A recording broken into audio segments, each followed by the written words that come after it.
It had been 6 months since Marcus signed those divorce papers. 6 months since he walked out of their home, convinced he was making the right decision. 6 months since he told Rachel that their marriage was over because she refused to terminate her pregnancy. That morning, as he sat at a traffic light in downtown Portland, his entire world collapsed in a single moment. Because there, crossing the street in front of his car, was Rachel, still calm, still graceful, still carrying herself with that quiet dignity he once loved. Except now, she was very clearly pregnant, the kind of pregnant you cannot hide.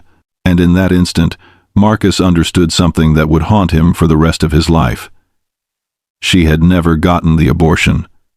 The child she was carrying was his, and he had abandoned them both based on an assumption he never bothered to verify.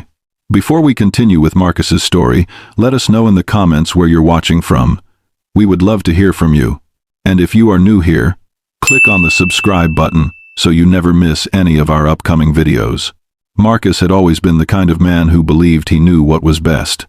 He had built a successful career as a commercial real estate broker, made smart investments, and prided himself on his ability to make quick decisions.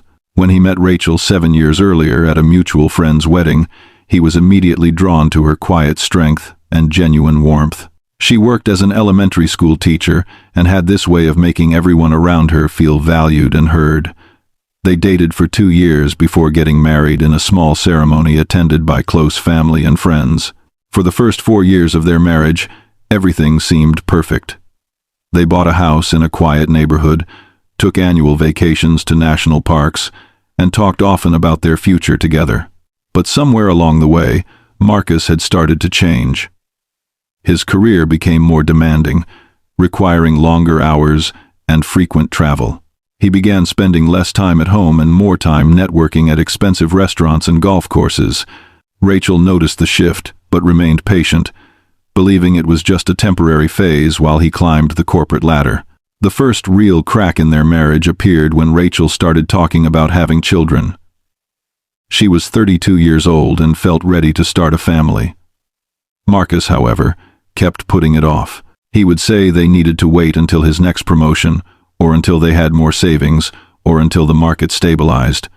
The truth was, Marcus had become comfortable with their life exactly as it was. He enjoyed the freedom to travel on a whim, to spend weekends golfing with clients, to make spontaneous decisions without considering anyone else. A child would change everything, and he was not ready for that change.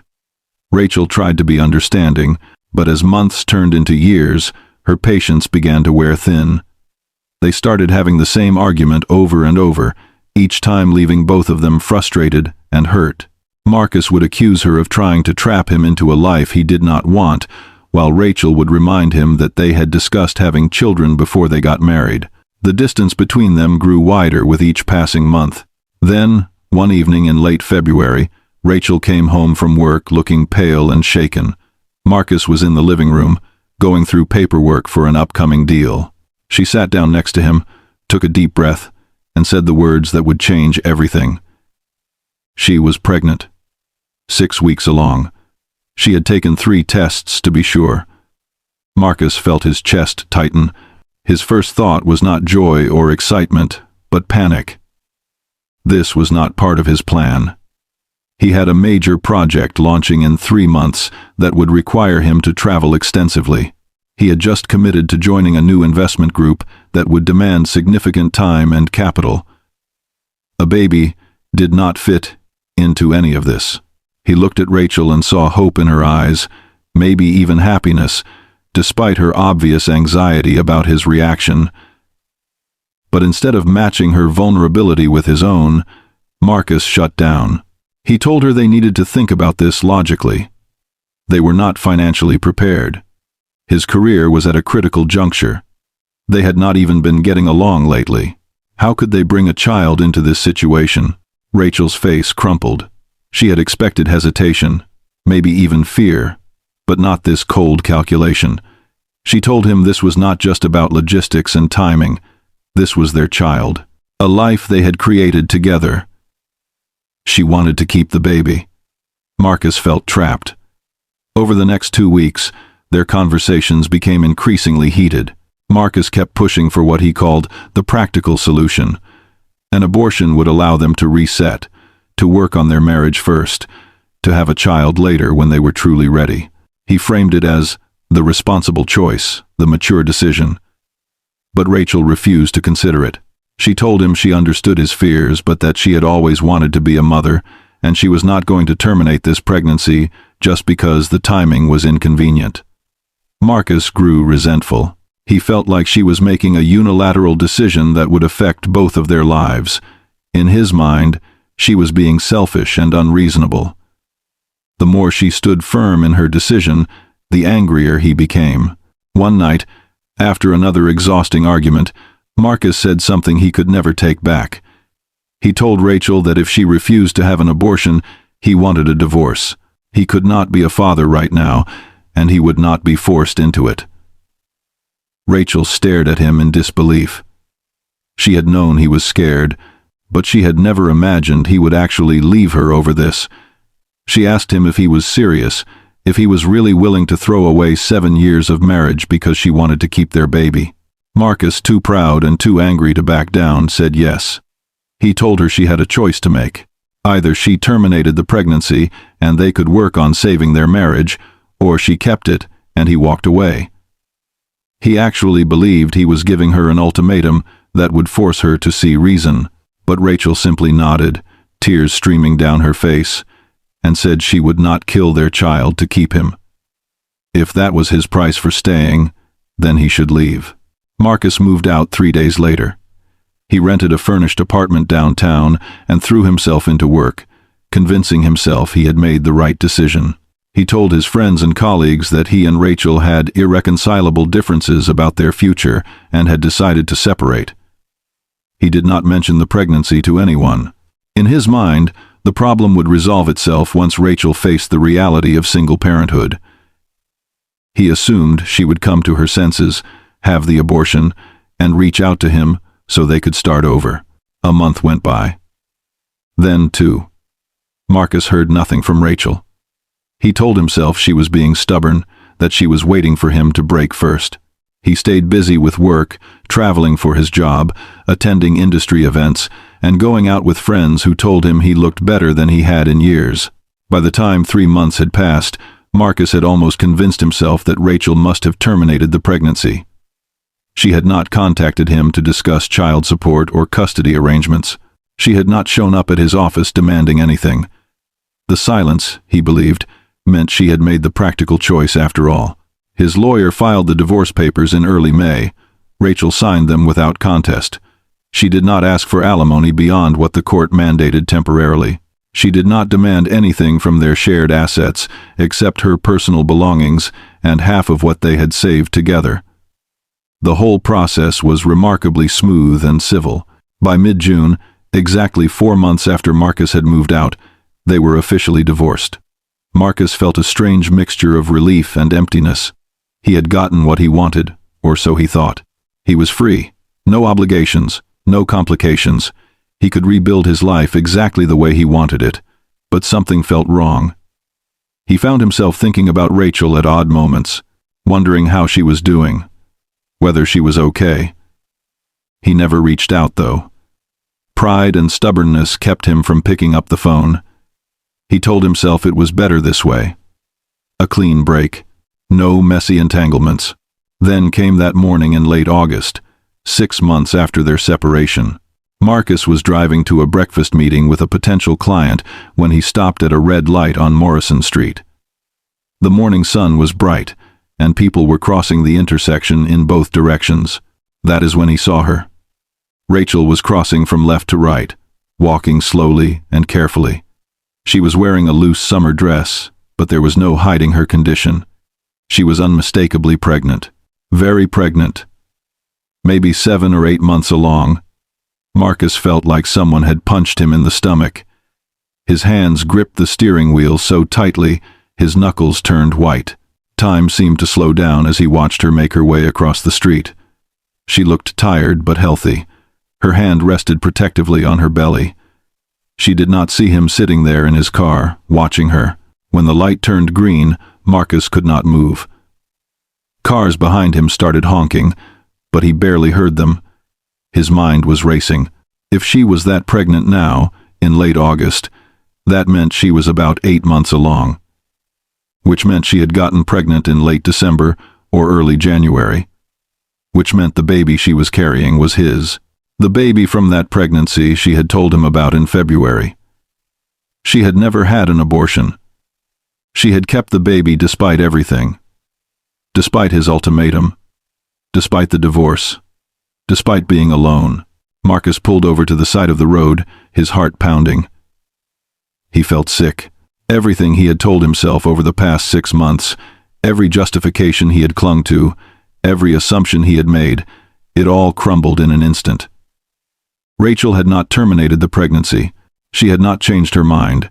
She had carried their child for 8 months, completely alone, while he convinced himself the problem had been solved.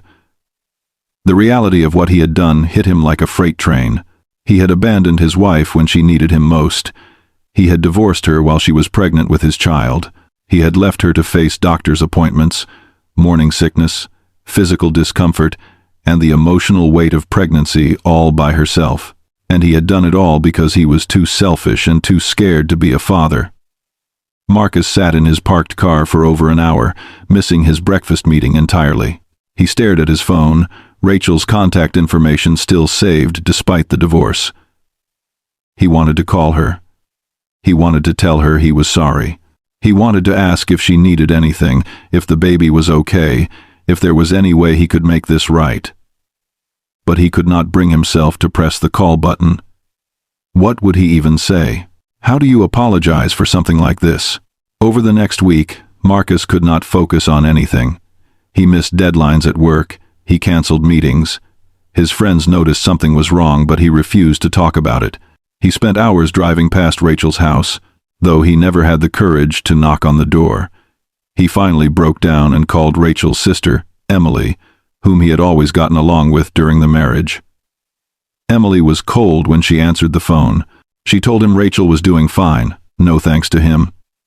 She said Rachel had faced the pregnancy, alone with dignity and strength, working as long as she could before going on maternity leave. Emily made it clear that Marcus had lost the right to be involved when he chose to walk away. But she also told him something that made his heart stop. Rachel had never told anyone, not even her own family, that Marcus had left her because of the pregnancy. She had simply said they had grown apart and wanted different things. She had protected his reputation even after everything he had done to her. That conversation changed something in Marcus. He realized that Rachel's silence had not been about pride or stubbornness. It had been about grace. She had let him go because she understood he did not want to be there. She had not tried to force his hand or manipulate him with guilt. She had simply accepted his choice and moved forward with her life. And somehow, that made what he had done feel even worse. A decent man would have reached out months ago. A decent man would have checked in to make sure she was okay, even if he did not want to be involved with the baby. A decent man would not have assumed she had terminated the pregnancy just because it was convenient for him to believe that. Marcus had failed on every level. As a husband, as a partner, as a human being. He had let his fear and selfishness dictate his actions, and now his child was going to be born into a broken situation because of his choices. How would you feel if you were in Marcus's position right now? Would you have the courage to reach out after realizing the magnitude of your mistake? Or would shame keep you silent? Think about that as we continue.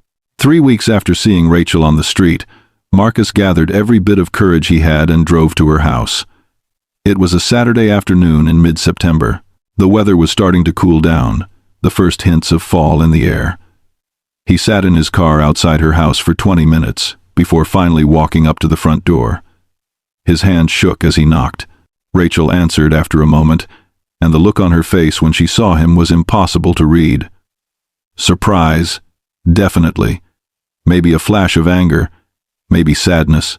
She was even more pregnant than she had been 3 weeks earlier, her belly large and low.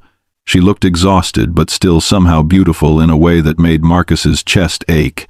He opened his mouth to speak but found he had no words. Rachel waited, one hand on the doorframe, the other resting on her belly. Finally, Marcus managed to say the only thing that mattered. He told her he was sorry.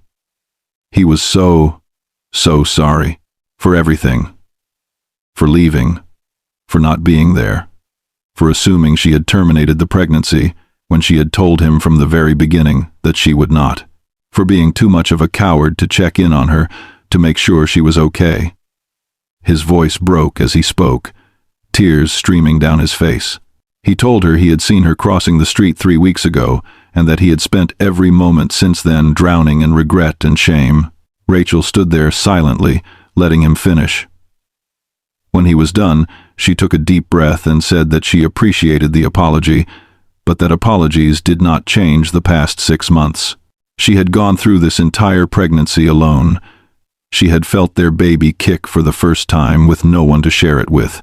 She had gone to every ultrasound appointment by herself, sitting in waiting rooms surrounded by couples. She had dealt with every fear, every complication, every moment of joy and terror without him. She had prepared a nursery alone, assembled a crib alone, attended birthing classes alone, and she had done it all while grieving the loss of their marriage and trying to understand how the man she had loved could walk away so completely. Marcus asked her if there was any chance he could be involved now, if he could be there for the birth, if he could help in any way. Rachel looked at him with an expression that was neither angry nor forgiving, just deeply sad. She told him that she had built a life without him over these past months, and that she had made peace with raising their child alone. She did not need him to swoop in now and try to play hero after missing everything important. If he genuinely wanted to be part of their child's life, he would need to prove it through consistent actions over time, not grand gestures when guilt overwhelmed him. Marcus asked what he could do. Rachel thought for a long moment before answering. She said he could start by taking responsibility. Really taking responsibility. Not just saying he was sorry, but actually showing up and being reliable. She said if he wanted to be a father, he needed to understand that it was not about him or his feelings or his redemption arc. It was about a child who did not ask to be born into this mess and deserved better than a part-time father who only showed up when it was convenient. She told him she would allow him to be involved, but only if he committed fully. No disappearing when things got hard. No deciding 6 months from now that fatherhood was too much work. If he was going to be in their child's life, he needed to be all in. Marcus promised he would be. He swore he had changed.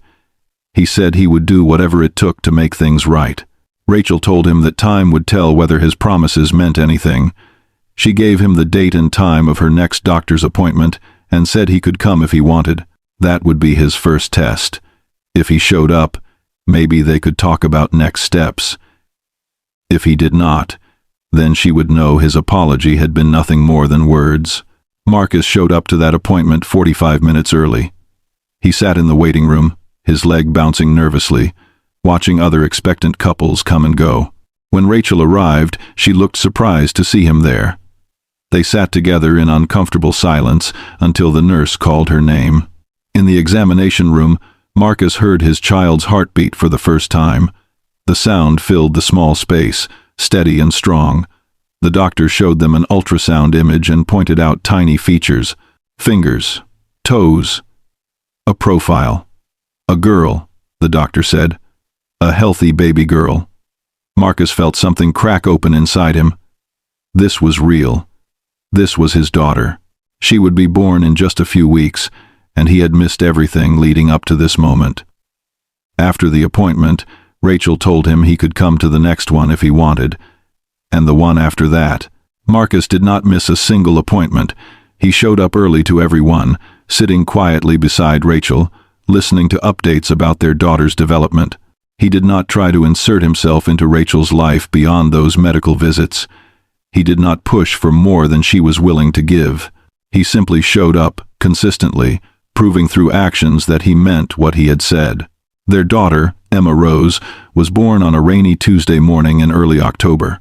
Rachel had started having contractions the night before and called Marcus to let him know. He drove straight to the hospital and stayed in the waiting room throughout her labor, not assuming he had the right to be in the delivery room unless Rachel explicitly asked for him. She never did.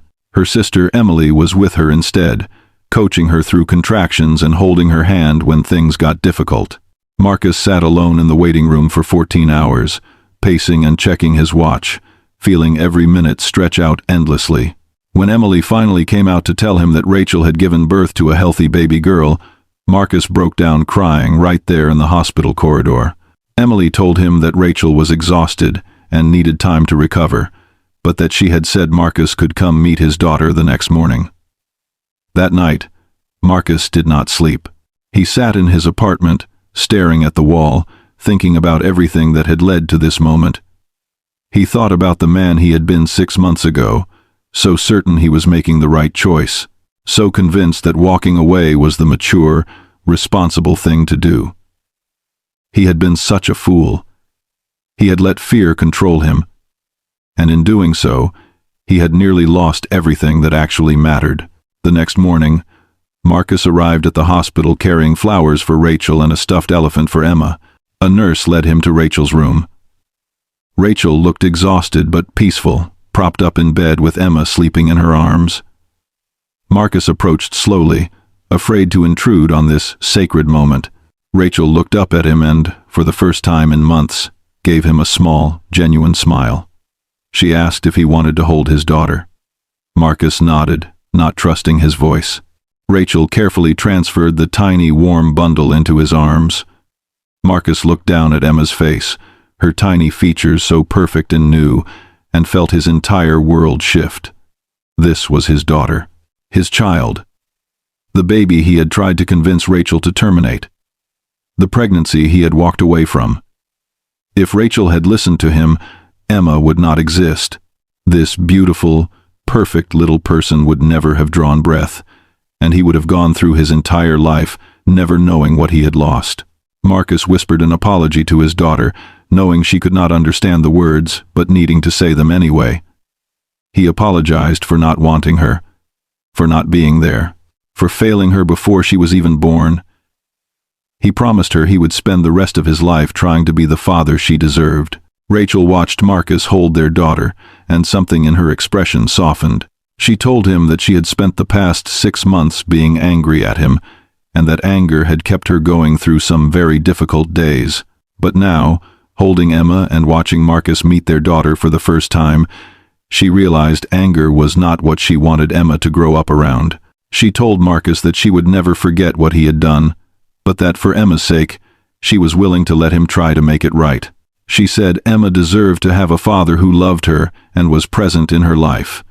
If Marcus was truly committed to being that person, Rachel would not stand in his way.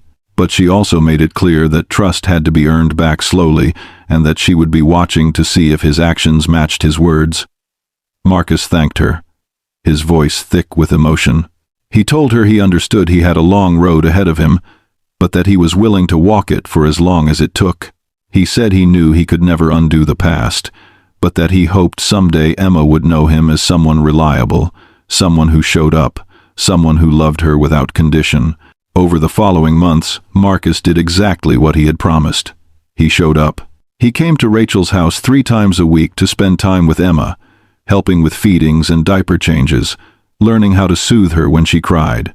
He paid child support without being asked, and then paid more than the court-ordered amount. He took parenting classes and read books about child development. He rearranged his work schedule to be more available. He stopped traveling for business, unless absolutely necessary. His friends noticed the change in him. He stopped going out drinking after work. He stopped bragging about deals and commissions. He talked about Emma constantly, showing everyone who would listen pictures of her on his phone. His priorities had completely shifted. What had once seemed so important, the networking events, the business trips, the career advancement, all of it felt hollow now compared to watching his daughter smile or listening to her baby babbles. Rachel watched all of this from a careful distance. She never made it easy for Marcus, and she never pretended everything was fine. But slowly, over time, she began to trust that his change was real and lasting. When Emma turned 1 year old, Marcus threw a birthday party at a local park. He invited Rachel's family, his own family, and friends from both of their lives. It was the first time since the divorce that everyone had been together in one place. Marcus stood up to give a toast, and with everyone watching, he told the truth about what had happened. He told them that he had walked away when Rachel was pregnant, that he had demanded she terminate the pregnancy, that he had divorced her rather than step up and be a father. He said these things not to shame himself publicly, but because he wanted Emma to grow up knowing that people can change, that mistakes can be acknowledged, and that redemption is possible if you are willing to do the work. He thanked Rachel for being the strongest person he had ever known, for carrying Emma through pregnancy alone, for giving him a chance to be Emma's father despite everything. There was not a dry eye in the park. Rachel did not say much in response, but later that evening, after everyone had gone home, she told Marcus that she was proud of the man he had become and the father he was becoming to Emma. She said those words mattered to Marcus more than anything else in the world. Marcus never stopped feeling the weight of those 6 months he had missed. Emma's first kicks that Rachel had felt alone, the ultrasounds he had not been there for, the moment Rachel first saw their daughter's face, a moment he had not shared because he had chosen not to be there. Those lost moments haunted him, but they also motivated him. He was determined that from now on, Emma would never question whether her father loved her or wanted her. He was determined to show up for every moment he possibly could, to be present and engaged and reliable. Rachel never took him back romantically. Their relationship remained cordial and cooperative, focused entirely on co-parenting Emma. She eventually started dating someone else, a kind man who treated Emma with gentleness and respect. Marcus struggled with that at first, watching another man become part of Emma's life. But he came to realize that Rachel deserved happiness, and that his role in her life now was not as her husband, but as Emma's father. He had lost the right to be anything more, and he had to make peace with that. As Emma grew, she knew both of her parents loved her, even though they did not live together. Marcus made sure of that. He never spoke badly about Rachel in front of Emma. He never made excuses for why they were not married. When Emma was old enough to ask questions, he told her the truth in age-appropriate ways. He told her that he had made a mistake when she was a baby, that he had been scared and had not been ready to be a father. But he also told her that the moment he met her, everything changed. He told her that she had made him want to be better, and that he would spend his whole life being grateful she existed. Emma accepted this explanation the way children do, without judgment or resentment. To her, it was just the story of how her family came to be. Marcus remained vigilant about being present in Emma's life. He attended every school event, every dance recital, every soccer game. He volunteered in her classroom. He took her on weekend trips and made sure their time together was meaningful. He never missed a birthday or holiday. His consistency over years earned back something he had lost the right to expect: Rachel's trust. She eventually told him that he had proven himself not just as Emma's father, but as someone who truly changed after making a terrible mistake. On Emma's 10th birthday, Marcus sat with Rachel after the party, watching Emma play with her friends in the backyard. He told Rachel something he had never said before. He thanked her for not having the abortion, for refusing to let his fear dictate what happened, for being strong enough to stand up to him when he was at his worst. He told her that he thought about it all the time, how close he had come to destroying the best thing in his life before it even began. Rachel was quiet for a moment before responding. She told him that keeping Emma had been the hardest and best decision she had ever made, that there had been many moments during that pregnancy when she questioned whether she could do it alone, but that she had never once regretted choosing Emma's life over their marriage. She said she hoped Marcus had finally forgiven himself for those 6 months, because holding on to that guilt forever would not change what had happened. What mattered now was the father he had become, and the father he would continue to be for Emma. Marcus nodded, tears in his eyes, and told her he was still working on the forgiveness part, but that every day with Emma made it a little easier to live with his past mistakes. What would you do if you were Rachel in this situation? Could you find it in your heart to let someone back into your life after they abandoned you at your most vulnerable moment? And if you were Marcus, would you have had the strength to keep showing up, knowing you might never fully earn back what you had lost? These are not easy questions, and there are no perfect answers. But Marcus and Rachel's story shows us that sometimes the path forward is not about erasing the past, but about choosing every single day to do better than you did before. Marcus lost 6 months of his daughter's life that he can never get back. He destroyed his marriage through selfishness and fear. He hurt the woman who loved him in ways that left permanent scars, but he also changed. He took responsibility. He showed up. And in doing so, he gave Emma something precious. A father who chose her. Even if that choice came later than it should have, that does not make what he did okay. It does not erase the pain Rachel endured, but it does show that people can change when confronted with the consequences of their actions, and that children can grow up knowing they are loved even when their family does not look the way they expected. If this story resonated with you, we would love to hear your thoughts in the comments. Have you ever watched someone make a terrible mistake and then genuinely work to make it right? Do you believe people can truly change, or are some actions unforgivable? Share your perspective below. And if you found this story powerful, please consider sharing it with someone who might need to hear it. Sometimes the stories that make us most uncomfortable are the ones we need to sit with the longest. Thank you for watching. We will see you in our next video, where we will explore another true story about the complicated, messy, beautiful reality of human relationships and the choices we make that change everything.